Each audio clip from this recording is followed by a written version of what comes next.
What's up guys, DuArktik here with another Marvel Strike Force video. In this video we're gonna take a look at the new Kestrel, the zombie Kestrel. This is a big hype because this is usually when my birthday is. My birthday is on Halloween.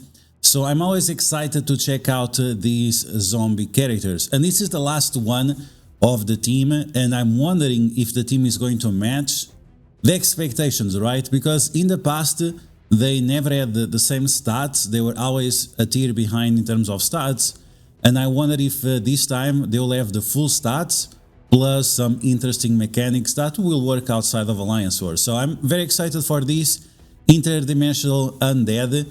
It was not my first choice, but I'm okay with it. I think it's an interesting concept, especially because Kestrel only exists in Marvel Strike Force. So there you go.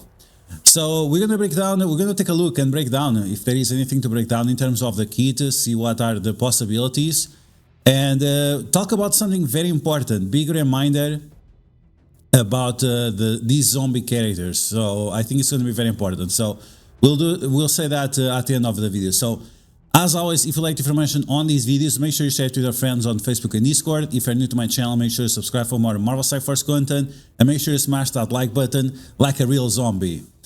Okay, other reminder that I have to mention is that the Teenage Mutant Ninja Turtles in Raid Shadow Legends is going to an end within a few days. We have 23 more days or so in case you want to obtain all the Teenage Mutant Ninja Turtles, and there is a big event for Leonardo this weekend, starts on Friday. So if you want to start playing Raid Shadow Legends and if you want to obtain all the Teenage Mutant Ninja Turtles, this will probably be your last chance to get all of them, all 4 Ninja Turtles. So if you want the best way to start, you check out my QR code right now on the screen. You're gonna be able to start with the Karato Foxhunter as a legendary starter, plus your rare starter as well, which should be Kale. Then at level 10 you're going to be able to obtain Uugo, which is the epic support that revives your entire team and lowers the defense of your enemies. Then at level 20 you can get Mausoleum Mage, increases your crit chance, increases your defense and heals up your entire team. And after that you can use one of these promo codes. Promo code MONKEYKING for Wukong, which is the best arena champion of this section. Then we have promo code Desert Queen for Tarunak. She's the best for raids of these characters from the promo codes. Tree Hugger is trash, so forget about him. And then promo code GETALICE for a PvP character that can be used in dungeons as well. You can only use these promo codes during the first 48 hours, so make sure you do that right away. And then you can log in for 7 days and you're going to be able to obtain Michelangelo and his red stars absolutely for free. Red stars make him very, very powerful. It's better than it is in MSF, so there you go. Check out the promo code, tell your friends if they like Teenage Mutant Ninja Turtles, because once again, this is the last chance this will happen, and next year or so, they will not come back ever again. So keep this in mind, it's really your last chance. Okay, let's take a look at Kestrel. Very excited, once again, I'm a big fan of Halloween, not just because it's my birthday, but because it's a fun time, right? It's a good celebration. So let's take a look. So here we have some story about Zombie Kestrel. She's going to bring newer offense battlefield effect, undead tenacity, applies expose and silence. Wow, another character with silence. Devastating damage with the ultimate ability and applies tons of bleeds to the enemies. With the bleed are attacked, she attacks. Okay, that's interesting. So instead of having the defense down mechanic, she has a bleed mechanic to poke the enemies. Okay, we're gonna skip these introductions. Okay, there we go. This is what matters. So speed of 129, wow, that's really, really solid. The OG is 125. Villain, global, bio and tech. Great, this is great. And she's global, that's interesting. Then she's a controller, undying, and epic. Of course, yeah, she has to be epic, right? All these characters are epic. Okay, so for the basic, she's going to attack for normal damage and apply 2 bleed. Okay, that's good. Chain and apply 2 bleed as well. And in war offense, prolong all the bleed effects on each target to a maximum of 3. Counter attack will break this chain. Okay, and the isolate attack will also apply bleeds. So she's going to be a good striker. And once again, you want that big base damage to make sure that the bleeds are doing damage. Otherwise, they will feel lackluster. Then we have the special. Holy macaroni. 1, 2, 3, 4, 5, 6, 7, 8, 9, 10. 10 focus points. Okay. 5 energy comes full. Attack the primary target and adjacent target for piercing. Okay, there you go. On war offense, if this character is 3 or more non-summon undying allies, apply silence to all enemies. Okay, that's very spicy. The first time this ability is used in a match, apply revive once to self and Hela. Wow, this is great. So most of the team will have revive, except Scarlet Witch. She is the only one that does not have revive. On war offense, clear battlefield effects on the ally side and apply battlefield effect under tenacity. This attack will ignore defense up, unavoidable, and cannot be blocked or counterattacked. Under tenacity, the battlefield effect. On these characters or allies' turn, that character gains 2 deflect to a maximum of 5, okay. Enemies cannot have passive assist, so bye-bye Odin. Yikes. This character, and what's his name? And also Null, right? Null also assists all the time. This character and all allies gain 10% damage, so that's going to benefit the bleeds up to 50%. Bro, per enemy with exposed. Okay, I was getting scared, but yeah, 50% more base damage. That is going to increase the damage of the bleeds quite a lot. This battlefield effect cannot be cleared or replaced by any other battlefield effect. That lasts until 14 character turns. Is this like counting the minions? Ooh, that's gonna be a bit annoying. Allies and enemies have completed their turns. Okay, so ooh, that's a bit annoying because it characters, it includes minions, so it should be like non-summon characters, because like this is going, it's just one rotation, right? One rotation and it's over.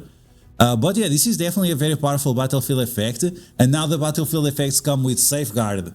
They come with safeguard, they cannot be replaced. Oh, this is hilarious. Okay, now we have the ultimate. Ultimate can only be used on the second turn, so that's a little bit problematic. It means that you are forced to use the special or the basic. This means that in certain rooms of Cosmic Crucible, you are not going to be able to use this ability right away, so that's a little bit concerning in case you are trying to explore this team in other game modes, right? For the ultimate, gain offense up, clear all barrier and all positive effects from the primary target, apply 2 bleed, 2 defense down, 2 slow to the primary target, nuke the primary target for 500% piercing. Okay, that's nice. On war offense, instead, reduce the duration of all positive effects on the primary target by 2. Okay, I guess that's good. Apply trauma for 2 turns, and the attack is unavoidable and cannot be blocked or counterattacked. Yeah, I mean, that's good. That's a second turn ability, big nuke, okay. I guess you're gonna try to delete someone. I guess it's okay. I'm not sure if I would use this ability on the second turn rather than the first one, right? Because if you are using on the first one, you can delete someone right away and you are going 5 versus 4. On the second turn, I don't know, we'll see. It's interesting. Unless she goes like so fast that she'll have her second turn before the other team has the first turn. Maybe that's a possibility, maybe that's the scenario we are looking at.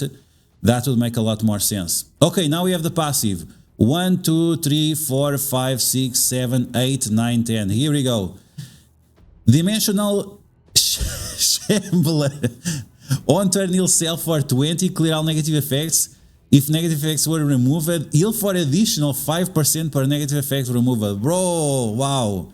Damn, if you're gonna make her like fortified or something ridiculous, make her like more tanky, she's gonna be insane, like a massive tank. During ally attack, if the enemy will bleed is attacked, attack the most injured enemy for 300% normal and apply exposed. Okay, that's very strong. That's very strong, really. On ally turn, so this will also count for the minions. On enemy summon, attack the summoner for 300% damage and apply exposed. So this does not work against Phoenix, right? Because if Phoenix, she's not a summon and she's going to be dead anyway. So this is more against like Mr. Sinister or Kingpin. Maybe Mr. Sinister is going to get a rework finally. Let me know in the comments below any other characters that do summons like this. Maybe Nick Fury. That could be a good possibility. Nick Fury, because Kestrel is supposed to be the the big friend of Nick Fury. So there you go. Maybe that's the case. Okay, gain 15% crit chance, 25% crit damage. Revive with 60% of this character's max health. And on war offense, on spawn, if this character... On spawn, after other characters on spawn effects, clear charge of all enemies, apply to bleed. If this character has 3 or more non-summoned undying allies, apply trauma to each enemy. Wow, okay, so if she clears charges, she's applying trauma on turn before the game even starts. And she counters herself, so the normal Kestrel, she's going to remove the charge of the normal Kestrel, which will allow Ella to summon the minions. So this is huge, this is really, really huge. But only in Alliance Wars offense, so we need to keep this in mind. If you're going to use these guys in Cosmic Crucible, you want to use them on offense rather than on defense, right? So that's going to be a major point. On exposed enemy turn, prolong the duration of all bleeds on that enemy. Enemies with bleed cannot barrier themselves, or their allies cannot gain charges. Wow, okay, that's crazy. If this character is above 50% health, this character and undying allies cannot gain ability block, and enemies cannot gain safeguard. Wow. I guess all of these things are for Alliance Wars, right? This is so OP. But I mean, she still has a lot of stuff outside of Alliance Wars, including the revive, so that's pretty solid.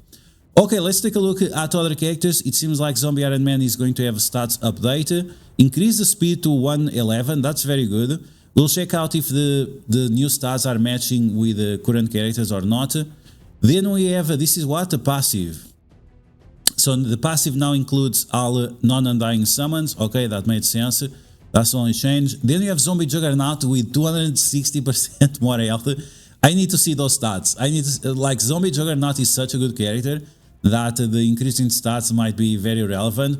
Scarlet Witch with only half of the stats.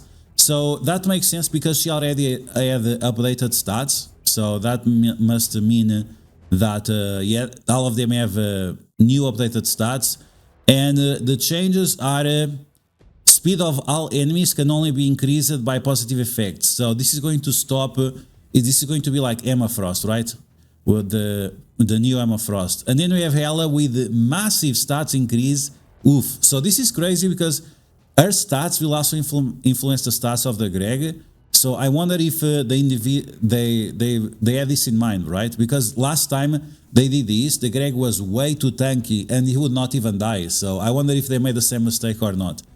Okay, let's take a look at the Hela changes on war offense. If this character has 3 or more undying allies, this attack is unavoidable. Okay, on war offense only.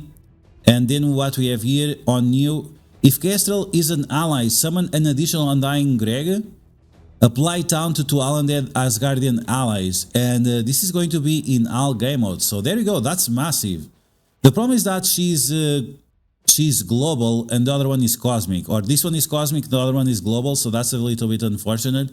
And the other Asgardian health increases by 440%. So yeah, wow, these changes are quite insane. You guys let me know in the comments below what you think about these characters changes and this upcoming new character, right? This Kestrel and the other zombie. I think it's pretty awesome. I'm very excited for this. We finally gonna see some big stats on Zombie Juggernaut. I'm very excited for that as well. But you guys let me know in the comments below what you think about all of these. And as always, if you like the information on this video, make sure to share it to your friend on Facebook and Discord. Once again, check out Raid. Once again, the Teenage Mutant Ninja Turtles are going away in 20 days. And this might be your last chance to obtain them. So check out that if you're wanted. As always, if you like the information on these videos, make sure to share it with your friends on Facebook and Discord. If you're new to my channel, make sure to subscribe for more Marvel Strike Force content, and I'll catch you guys later. One thing I forgot to mention, very important. Remember that these zombie characters, you can easily unlock them at 2 stars or 3 stars, so don't go out there and spend tons of money, because you spending money, $50 or $100 or so, you are going to have only advantage for like 5 days or so, then the event will show up, and all that big investment you made is going down the toilet. So even if you are a paying player, refuse to buy these offers because they are absolutely ridiculous, and either way, after a few days you're gonna get the character anyway. So keep that in mind. That's the end of the video, and I will catch you guys later.